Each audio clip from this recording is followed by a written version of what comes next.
வணக்கம். இன்றைய நாளுக்கான செய்திகளோடு சந்திக்கிறோம். இலங்கையில உள்நாட்டு யுத்தம் என்பது இடம்பெற்றது. அந்த வடுக்களை இப்ப வரைக்கும் தமிழ் மக்கள் சுமந்து வருகின்றார்கள். இந்த உள்நாட்டு யுத்தத்துடைய இறுதி தருணம் இப்ப வரைக்கும் நிறைய பேருக்கு அதை பற்றின கேள்விகளும் இருந்து வருகின்றது. அது ஒரு ரகசியமான ஒரு விஷயமாக பார்க்கப்படுது. அதுக்கு முக்கியமான காரணம், இந்த இறுதி யுத்தம் இடம்பெற்றிருக்கின்ற நேரத்துல விடுதலை புலிகளுடைய தலைவர் மீதுக்கு வேலுப்பிள்ளை பிரபாகரன் அவர்கள் உயிரிழந்து விட்டதாக சொல்லி இளைஞருடைய அரசாங்கம் ஒரு உடல் ஒன்றை காட்சிப்படுத்தியிருந்தது. அந்த காணொலிகளை நீங்க சமூக வலைத்தளங்கள்ல பார்த்திருப்பீர்கள். அதே தருணத்துல இல்லை அவர் உயிரோடு தான் இருக்கின்றார் என்ற இன்னொரு தரப்பு இப்ப வரைக்கும் நம்பி வருகின்றது. இந்த இரண்டு மாறுபட்ட கருத்துக்களோடு இந்த சம்பவம் சார்ந்து நிலவுகின்ற நேரம். ஆனால் அரசு தரப்பு மருக சார்ந்திருக்கின்ற முறைகள்ல எந்த விதமான அறிவிப்பையோ இல்லாவிட்டால் இதை உறுதிப்படுத்தக்கூடிய வகையில எந்த ஒரு அறிக்கைகளையும் சரியான முறையில இப்ப வெளியிட்டிருக்கிறார்களான்னு கேட்டா அது கேள்வியான ஒரு விஷயம் தான்.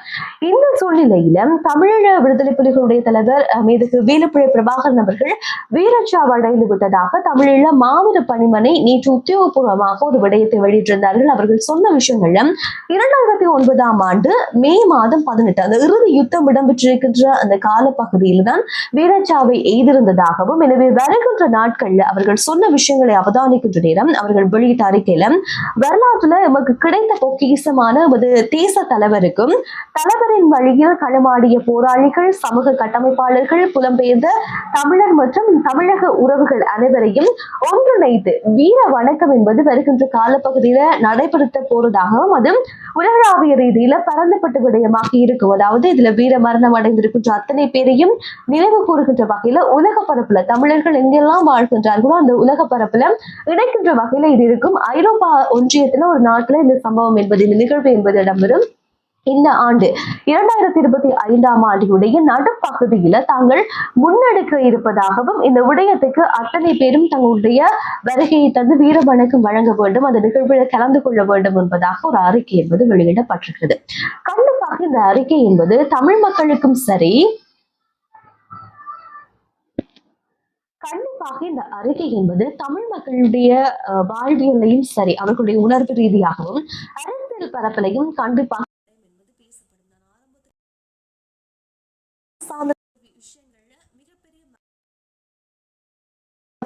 நம்பப்படுகிறது. ஒரு தரப்பு இல்லை உயிரோடு இல்லை என்று சொன்னாலும் இன்னொரு தரப்பு இல்லை அவர் உயிரோடு தான் இருக்கின்றார் என்று நம்பக்கூடிய மக்களும் இருக்கிறார்கள்.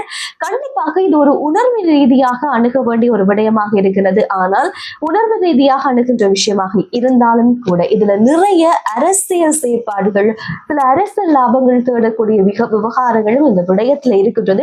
இது பற்றி இருக்கின்ற உங்களுடைய கருத்துக்கள் எதுவாக இருந்தாலும் மறக்காம கமெண்ட்ல சொல்லுங்க. அந்த விஷயங்களை அறிந்து கொள்ள வேண்டிய எண்ணப்பாடும் உங்களுக்கு இருந்து வருகிறது. எனவே மறக்காம உங்களுடைய நிலைப்பாடு இந்த விடயம் சார்ந்து எதுவாக இருக்கிறது என்பதை மறக்காம சொல்லுங்க.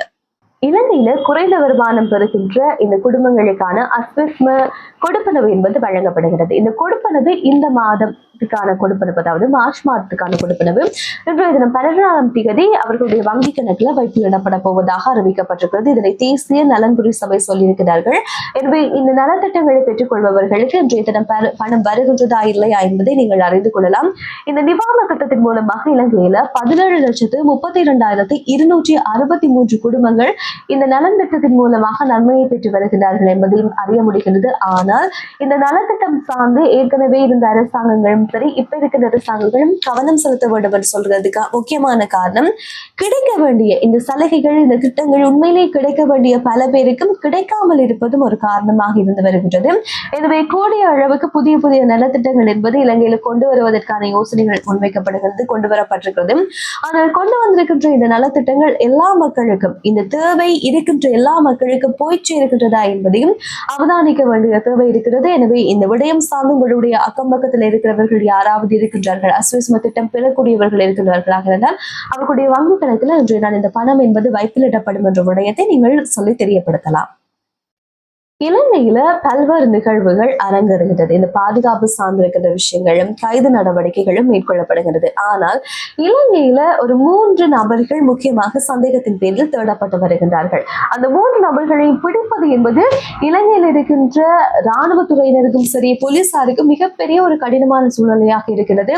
முக்கியமாக முன்னாள் போலீஸ் மா அதிபர் தேசபந்து தென்னகோன், அதே போல கனியமுல்ல சஞ்சீவ அவருடைய படுகொலையில மூளையாக செயற்பட்டதாக சொல்லப்படுகின்ற சிவன் சுகந்தி அவருடைய கைது. அது மட்டும் இல்லாமல் அமைச்சர் இந்த மிளகாய் தூள் அமைச்சர் அப்படின்னு சொன்னா பல பேருக்கு தெரிய வரும் பிரசன்ன ரணவீரன். இந்த 3 பேரையும் பிடிப்பதற்கான தொடர்ச்சியான தேடுதல்கள் என்பது இடம்பெற்று வருகிறது.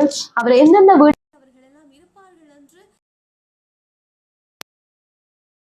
போலீசாரினால் தேடப்படுகிறது, சோதனை நடத்தப்படுகிறது. ஆனால் இப்ப வரைக்கும் இந்த 3 குற்றச்சாட்டுகளோடு சம்பந்தப்பட்டவர்களும் கைது செய்யப்படாமல் இருக்கிறார்கள். இந்த கணேமுல்ல சஞ்சீவனுடைய கொலை தொடர்பாக அவதானிக்கின்ற நேரம் ஒரு 6 மணித்தியாலத்துக்குள்ளேயே அதை நடத்தி இருக்கின்ற துப்பாக்கிதாரி கைது செய்யப்பட்டிருந்தார். இதே சமயத்துல இந்த சிவந்தி அவர் நாட்டை விட்டு தப்பி சென்றிருப்பதாகவும் போலீசாருக்கு சில தகவல்கள் கிடைத்திருப்பதாக அண்மை நாட்களில் செய்திகள் மூலம் அறிய முடிந்தது, உங்களுக்கும் தந்திருந்தோம்.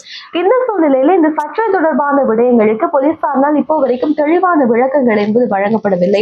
ஏன்னா இப்ப இருக்கிற டெக்னாலஜியை பயன்படுத்தி நிறைய விஷயங்களை போலீசாரினால் செய்ய முடியும் என்ற ஒரு கேள்விகளும், ஏன் செய்யாம இருக்கிறார்கள் என்ற கேள்வியும் வருகின்ற நேரம் அவர்களுடைய தொலைபேசிகள் எல்லாம் துண்டிக்கப்பட்டிருப்பது, அழைப்போ இல்லாவிட்டால் அவர்களுடைய தொலைபேசிகளுடைய கைகள் இல்லாமல் இருக்கலாம் என்ற கோணத்துக்கெல்லாம் நிறைய கருத்துக்கள் சொன்னாலும் கூட இவர்கள் எல்லாம் முக்கியமானவர்கள். அதாவது இந்த சிவந்தியை காட்டிலும் மிகுதியாக இருக்கின்றவர்கள் அமைச்சர், அதே போல போலீஸ் மா அதிபராக இருந்தவர்கள். அவர்கள் எங்கு செல்கின்றார்கள், என்ன செய்கின்றார்கள் என்பதையும் அறிந்து கொள்ள முடியாத அளவுக்கா இருக்கிறது என்பது போல சில கேள்விகள் வருகிறது. ஆனால் பொறுப்பு வாய்ந்த அதிகாரத்துல இருந்திருக்கின்ற இந்த நபர்கள் எல்லாம் இப்படி ஒரு குற்றச்சாட்டு சுமத்தப்பட்டதுக்கு பிற்பாடு தலைமறைவாக இருக்கின்ற விடயம் என்பது எந்த அளவுக்கு ஆரோக்கியமாக இருக்கும், எந்த அளவுக்கு, ஏனென்றா இவங்க எல்லாம் அதிகாரத்துல இருந்தவர்கள், போலீஸ் மா அதிபராக கடமையாற்றி இருக்கின்றவர்கள். எனவே போலீஸ் மா அதிபரும் அமைச்சரும் இப்படி தலைமறைவாக இருப்பார்களாக இருந்தால் இவர்களே சட்டத்தை மதிக்கின்றார்களா என்ற ஒரு கேள்விகளும் எழாமல் இல்லை. எனவே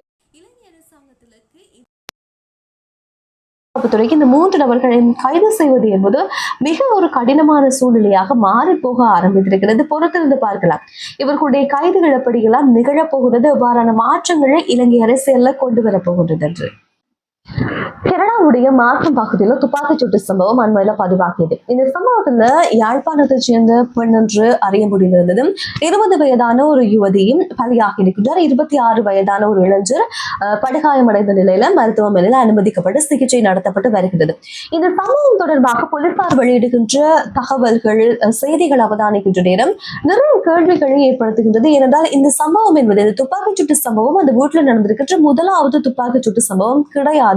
அதே நேரத்துல இந்த வீட்டுல பல முறை இந்த வீட்டை குறிவைத்து தாக்குதல்கள் இடம்பெற்றது, இது எங்களால் உறுதியாக சொல்ல முடியும் என்று போலீஸ் தரப்பு சொல்கிறது. இதுக்கு காரணமாக அமைவது 2018ஆம் ஆண்டு இந்த வீட்டுல 3 முறை, இந்த வீட்டுல இருந்தவர்கள் மூலமாக 5 முறை போலீசாருக்கு அழைப்பு என்பது விடுக்கப்பட்டிருக்கிறது, வீட்டுக்கு அனுப்பப்பட்டிருக்கிறார்கள் போலீசார்.